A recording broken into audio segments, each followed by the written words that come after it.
I'm not used to this light. It makes every pore honest. Beirut light isn't like this. Beirut forgives. It knows where to soften, where to blur a cheek.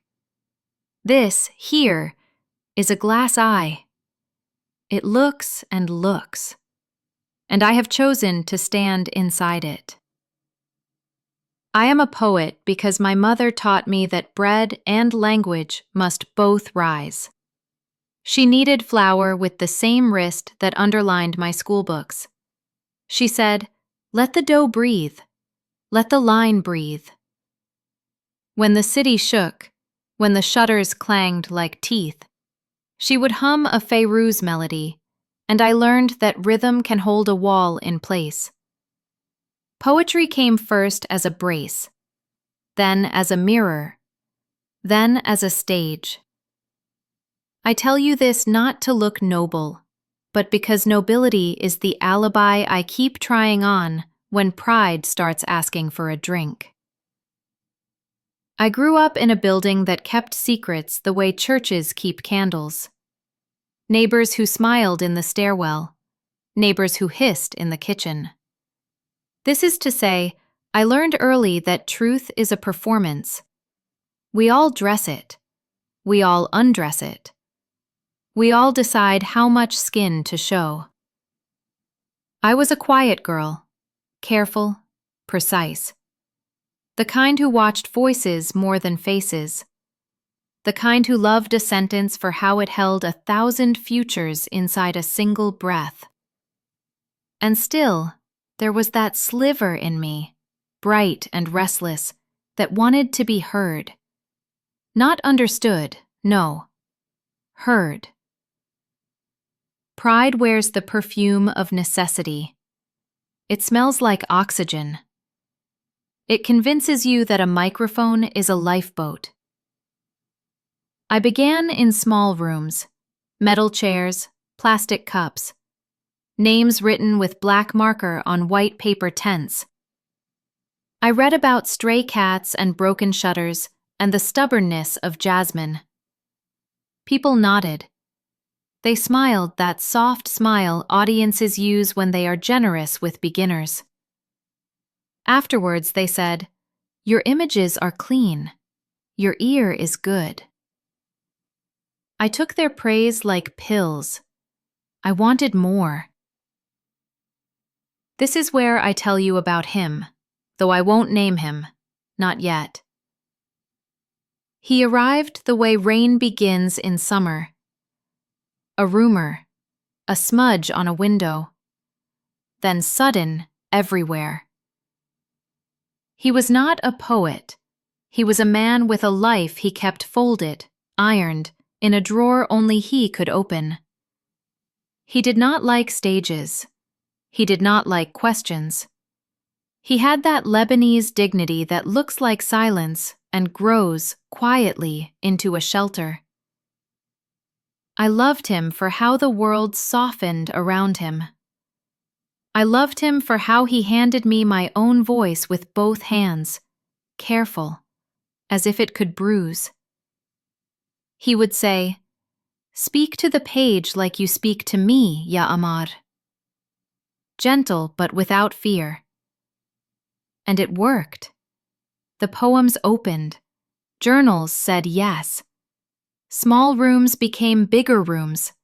The microphone began to glow. Pride, again, wrapped itself around my throat like a scarf I refused to take off.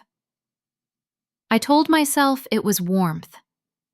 I told myself it was protection. You see how this goes. I tell stories when I am frightened. The audience thinks I am brave. My mother's voice, faint in another language, says, "Be humble, Binti." The city's voice, louder, says, "Be loud or be nothing." 2 anthems, 1 drum. I did what many of us do between East and West, between the honor of privacy and the currency of confession. I learned to decorate truth until it sold, and to undress truth until it's shocked. The line between blessing and betrayal is a hair. Some of us choose scissors. Some of us choose perfume. I chose both, on different days for different editors. He trusted me because I sounded like a sanctuary. I trusted myself because the audience sounded like a storm. You can't hear a single promise inside a storm. Only the hunger, only the roar. And I fed it. I fed it my childhood. I fed it my father's temper. I fed it my mother's quiet and my first kiss in a stairwell that smelled like oil and cumin. Each poem a door opened.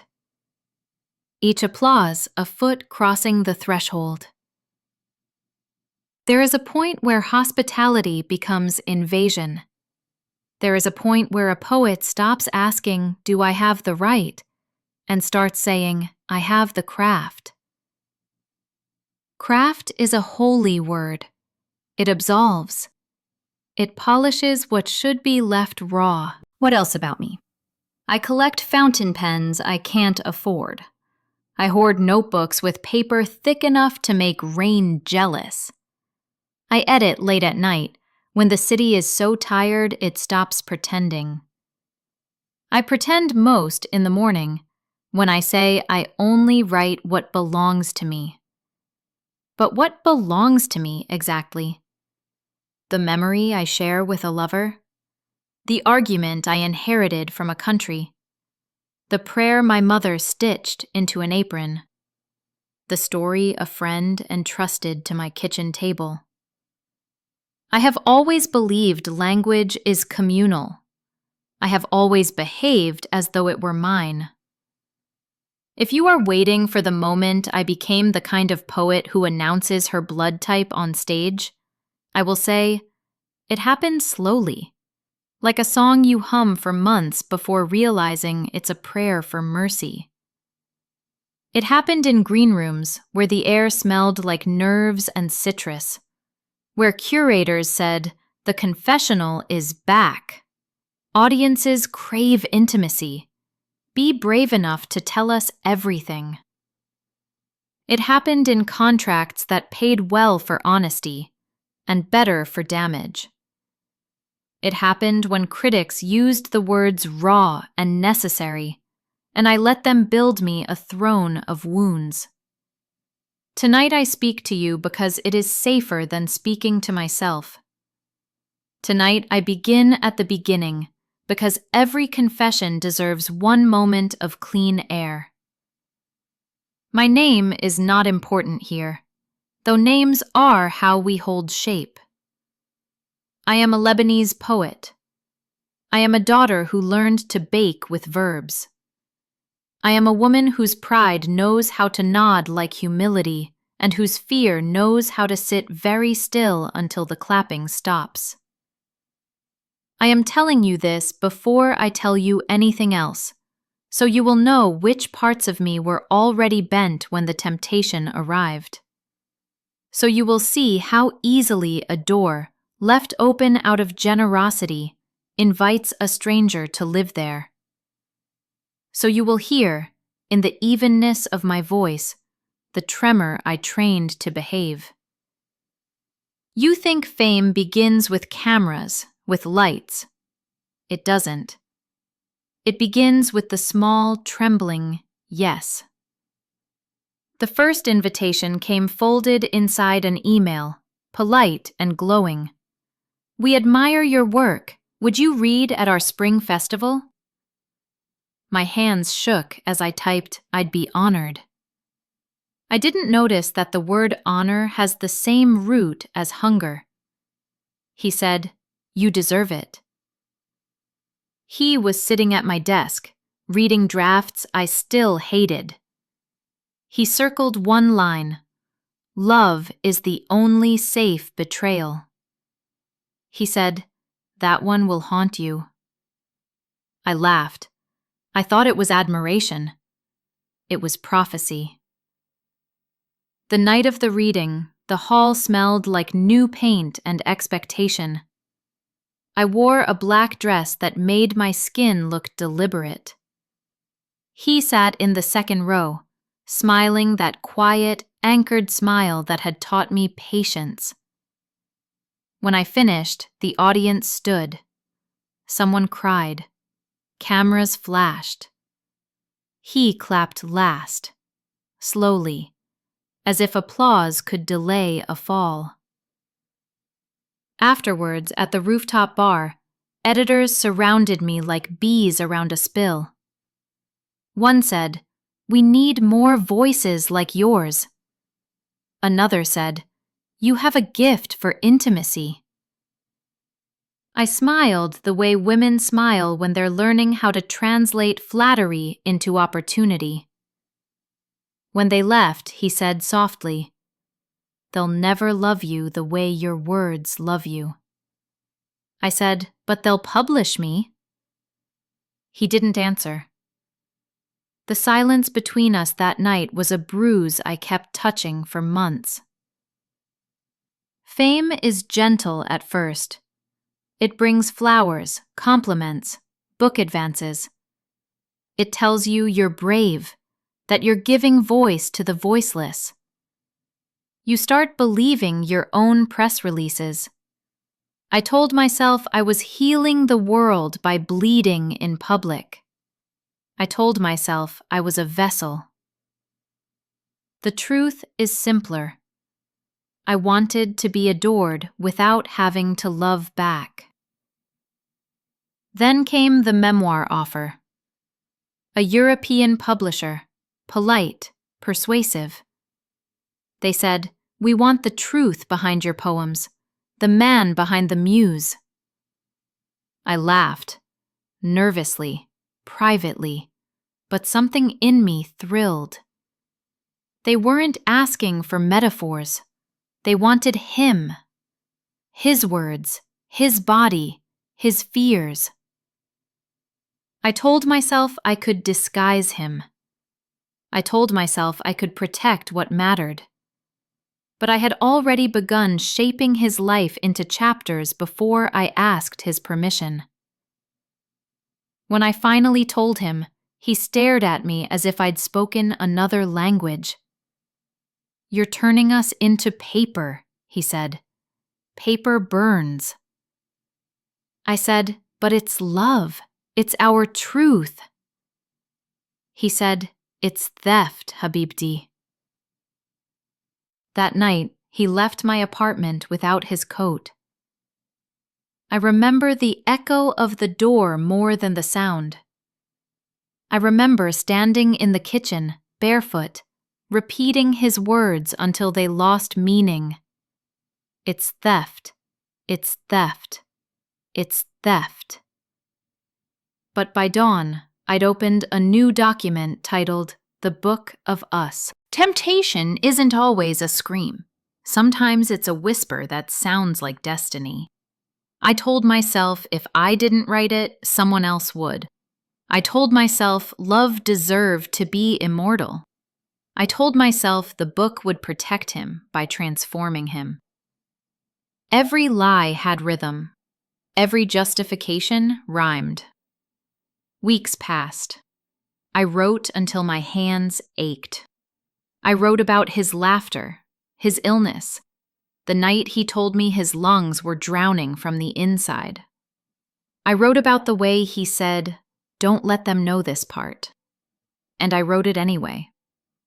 I told myself honesty was higher than promise. When the editor called it brave, I nodded, as if bravery were a sacrament I could administer to myself. He stopped answering. Friends said he was traveling.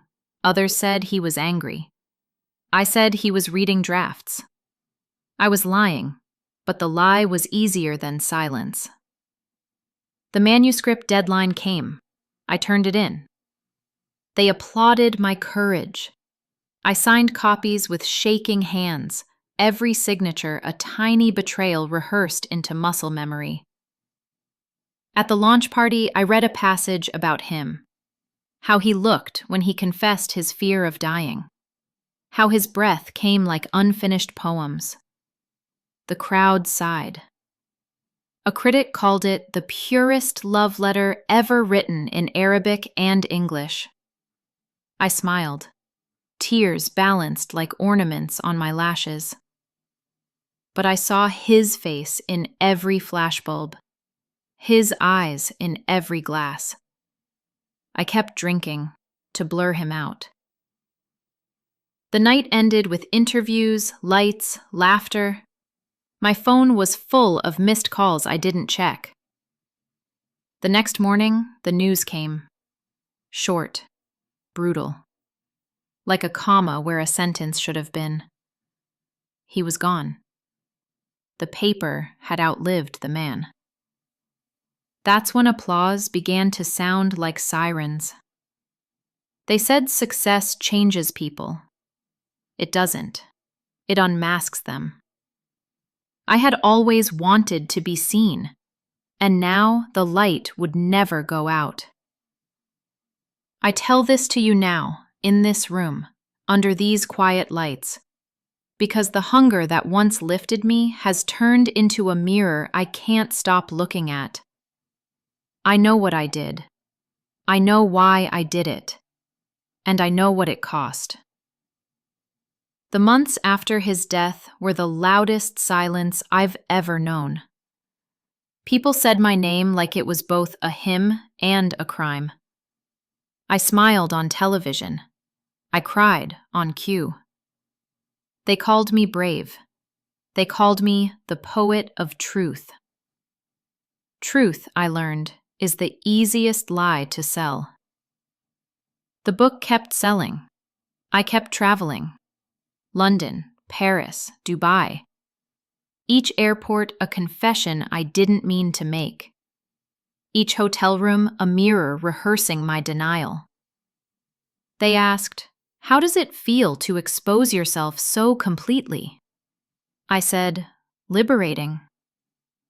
They didn't hear the tremor between the syllables.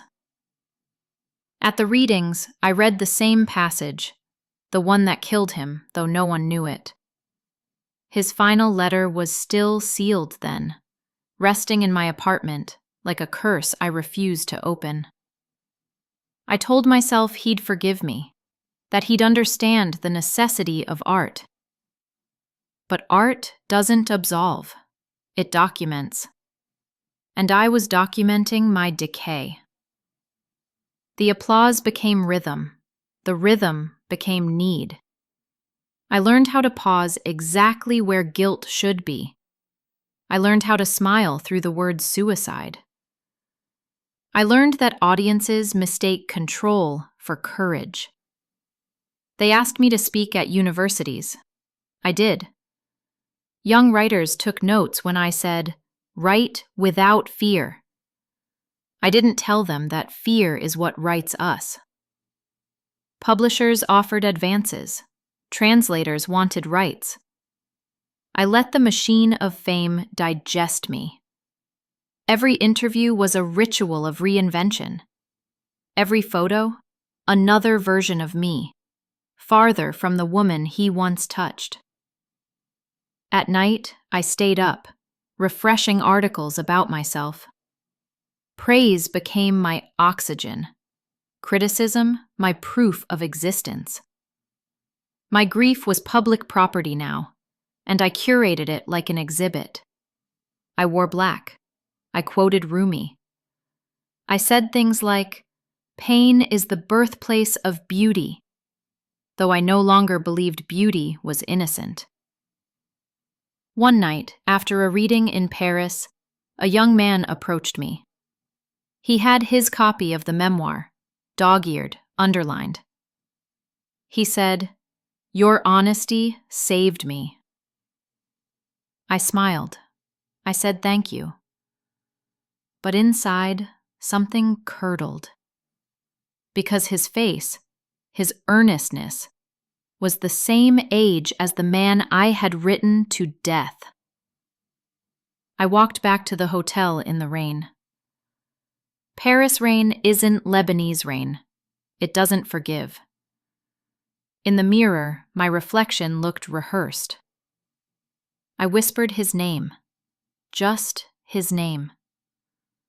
And for the first time in months, my voice broke. Still, the next morning, I wrote a new poem about the experience. I titled it After the Storm. It went viral. There is a kind of intoxication that isn't made of alcohol. It's made of validation. It floods the bloodstream slower, but it stays longer. It makes you mistake applause for intimacy, empathy for absolution. I drank it daily. The money came too. A new apartment, white walls, high ceilings, a window that made Beirut look merciful. I bought my mother a car. She refused. I left the keys on her doorstep anyway. When she called, she said only, "You don't sound like my daughter anymore." I said, "I'm just tired." She said, "No, you're hollow." That word, hollow, followed me across cities. It echoed backstage before every performance. It whispered in the translator's voice when she said, "Your language is so clean, it cuts." And maybe that was it. I had polished my pain until it could draw blood without effort. In Milan, I was photographed for a magazine. They dressed me in silk the color of ash. The interviewer asked, "Do you ever regret writing it?" I smiled. I said, "Regret is a privilege of those who didn't create." The quote trended for days. I watched it spread, my arrogance going viral, my guilt monetized. But there were nights I woke up with his last breath trapped inside my throat. Nights I dreamed of his coat still hanging in my hallway, damp with rain that never fell. Nights I heard him whisper, "Paper burns." And still, I wrote more. I began a second book, about grief, about redemption. The publisher called it a masterpiece in mourning. I called it survival. But survival, I learned, can be another word for denial. I toured again. Interviews, lights, microphones. Every reading, another wound I reopened just to prove I could bleed on cue. Once, after a reading in Cairo, a woman in the audience stood up. She said, "You speak of him as if he were a myth. Did you ever love the man or just the story?" The hall went silent. I felt my chest collapse inward. I said, "Both." It was the only honest thing I'd said in a year. I walked off stage before they could clap. That night, I opened his final letter. The paper smelled faintly of cedar and salt. His handwriting, small, deliberate. He wrote, "You said poetry makes truth immortal, but truth, Ya Amar, was never meant to live forever. If this is the price of your voice, may silence forgive you when I no longer can." I folded the letter once, then twice, then once more. I didn't cry. I couldn't. The next morning, the newspaper headline read, "The Poet Who Turned Love into Literature." And I thought, no, I turned it into ash. The applause still comes, it always will, because people love the sound of a wound when it rhymes. He say fame fades. They are wrong. It lingers, like perfume on a dead lover's shirt, like a sin that won't wash out. It doesn't fade, it ferments. After Paris, after Cairo, after the interviews where I smiled through my own obituary, I came home. Beirut had changed, or maybe it hadn't. Maybe I had simply become foreign to the city that raised me. The sea smelled like it always did, brine, smoke, memory, but it no longer welcomed me. The pigeons on the corniche still circled the same air, but I couldn't look up. Every face seemed to know. Every wall seemed to whisper thief. I stayed inside. Curtains closed. Phone off. The publishers called. I didn't answer. Emails stacked like unshed tears. The awards committee sent another invitation. I tore it in half without reading the name of the prize. The silence was heavy, not holy. It pressed on my chest like a hand that wanted to help but didn't know how. At night, I heard his voice again, not accusing this time, but tired. You turned love into something measurable, he said, into chapters, commas, applause. I wanted to scream back that I didn't mean to, that I was trying to keep him alive. But I knew. The moment I wrote his name, he had already begun to die. The royalties kept coming. I stopped touching them. The books still sold. I stopped signing them. The fans still wrote letters. You saved me. You made me believe in honesty. I read them and felt my stomach twist, because I knew what honesty had cost. When grief dries, guilt begins to rot. It smells different, sweet, metallic, addictive. You start to live inside it, like a room filled with mirrors. You see yourself everywhere, but never whole. Months turned into a ritual of avoidance. No readings, no poems. Just the city breathing outside my window. Then one evening, the television played my interview from the year before, the one where I said, "Regret is a privilege." I watched myself speak that line, chin high, lips steady. I wanted to throw the remote at the screen. Instead, I whispered, "Privilege? Try punishment." He had once told me that confession was only beautiful when it cost something. Now I understood. All I had left was confession, but the cost was already paid in full, by someone else's blood.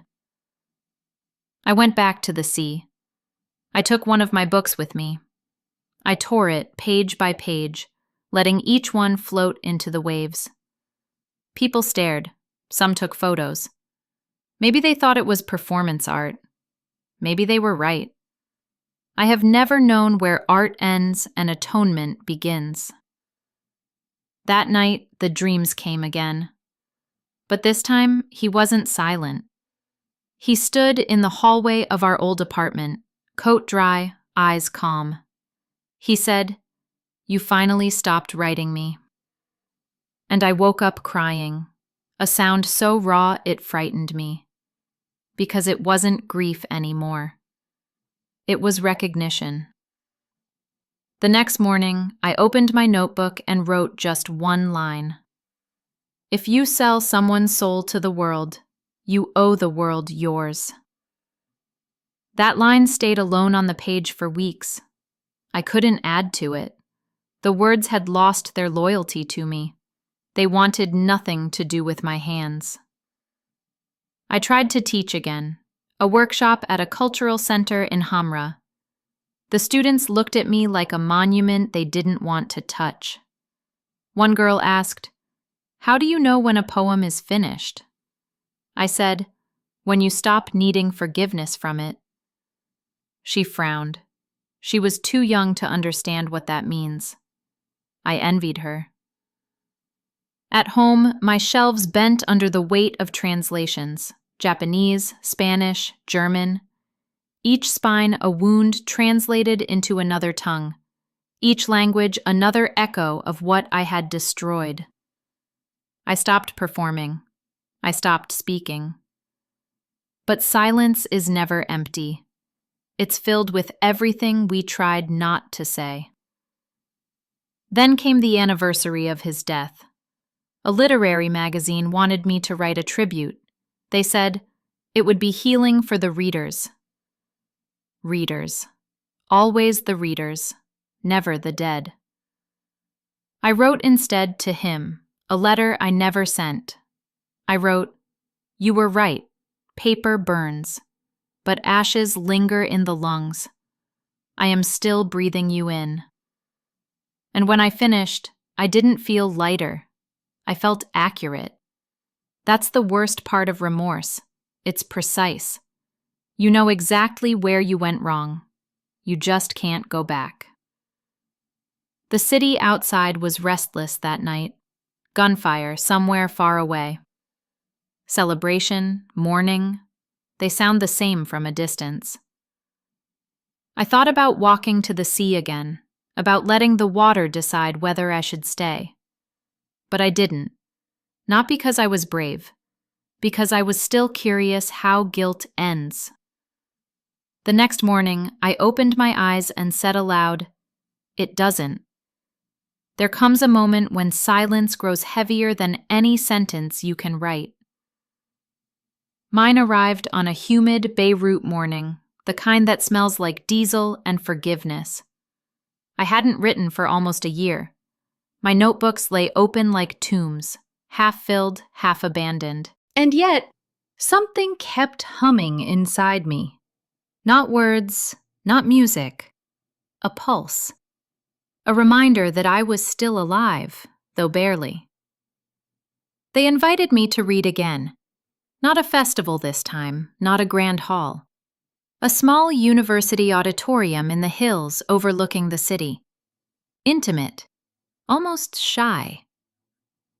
I said yes, not out of ambition, out of exhaustion, out of the need to stop running from my own echo. The night of the reading, the sky was swollen with rain that never came. I walked on stage to a modest crowd, students, professors, strangers with curious eyes. I could feel the weight of their expectation, the invisible crown of the poet who told everything. I no longer knew what everything meant, so I began not with a poem, but with a confession. "I rode a man into death," I said. The microphone crackled, startled. "I wrote him because I loved him. I published him because I loved myself more." Silence. Real silence. Not the polite kind, but the kind that stands very still so it doesn't break the moment. I looked at their faces, young, tender, untouched by the corrosion of success. "You call it bravery," I said, "but bravery without mercy is cruelty wearing perfume." My voice shook. I didn't try to steady it this time. I told them about the letter, about the line, "Paper burns." I told them how fame had made me fluent in justification. I told them how I had turned apology into art, until art forgot what apology meant.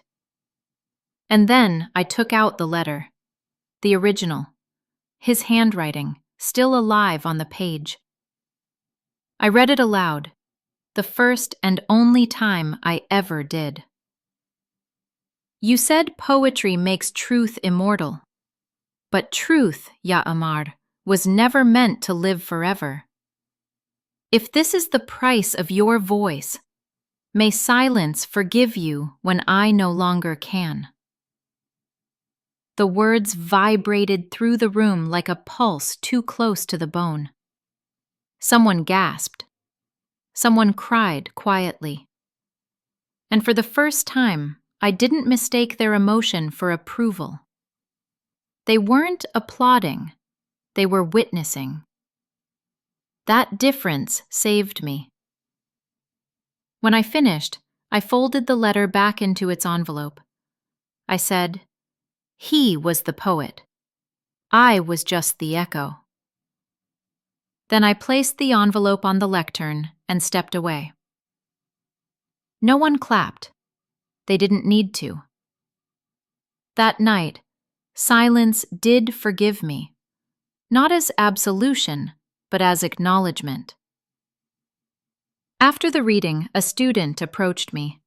She was trembling, holding one of my early collections. She said, "I used to think pain was beautiful. Tonight I realized it's just pain." I smiled, a real smile, fragile but clean. Good, I said. Don't let anyone tell you it's currency. Outside, the rain had finally started. I walked without an umbrella, letting it wash the dust from my hair, the makeup from my face. I thought of my mother's hands kneading dough.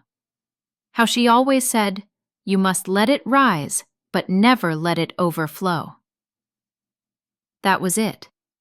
The metaphor I had missed all along.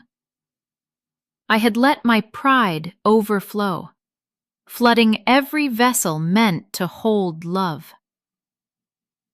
I went home and took down the awards from the wall, one by one. I didn't destroy them, I just put them away, in a drawer, beside the letter. Not as punishment, as evidence.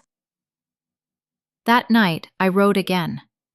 Not poetry, not confession. Just a line.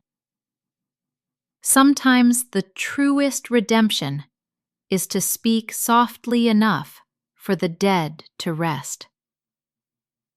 I read it aloud once, and it sounded like peace. Not the loud cinematic kind. The quiet peace that comes when the storm finally forgets your name. I realized then I would never stop being the woman who wrote that book. But I could start being the woman who understood what it cost. Tomorrow I will visit his grave.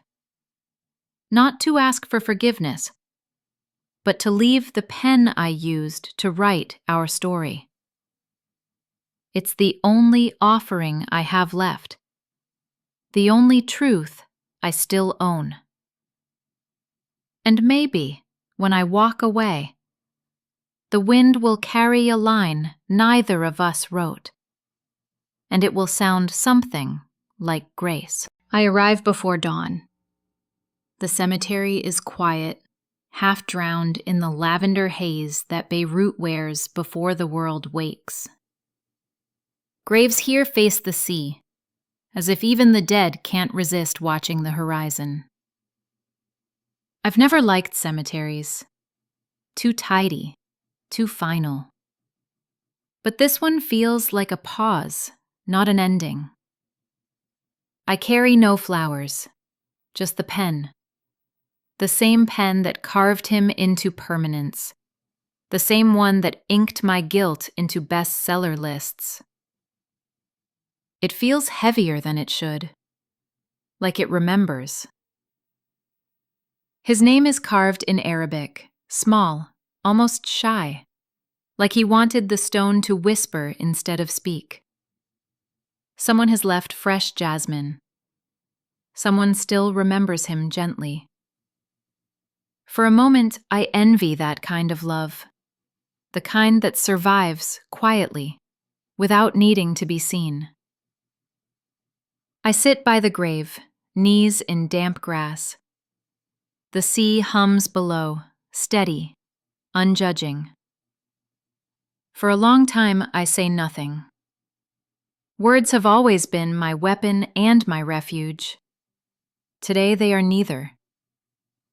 Today they are ghosts I can only let pass through me. Finally, I say it. I wrote you wrong.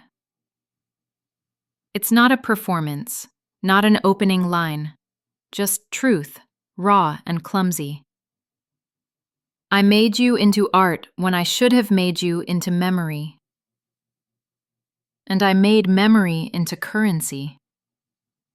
I thought that was how poets loved, by immortalizing.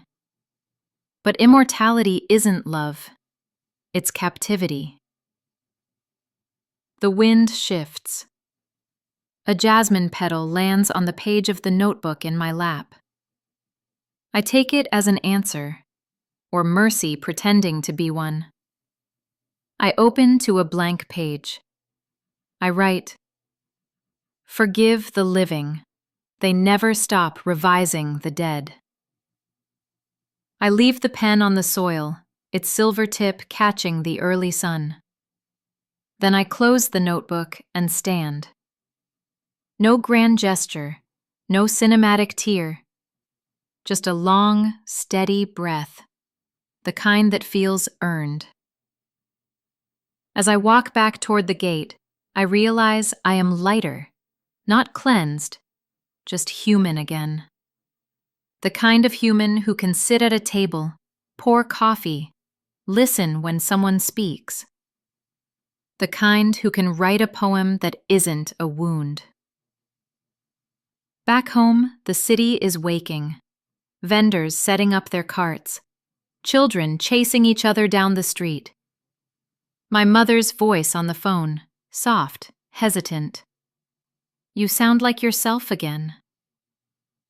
I almost say I'm not sure who that is. But instead I tell her, I'm trying to remember. And she laughs, that familiar, saving laugh. It sounds like prayer disguised as joy. I return to my desk. For the first time in years, it feels empty, and that feels right. I open a new notebook. No title, no agenda. Just a page, white and waiting. I write the first line slowly. I am learning to write without stealing from the living or the dead. I don't know what the poem will become, and for once, that's enough. The city exhales through the open window. Somewhere, the sea keeps whispering.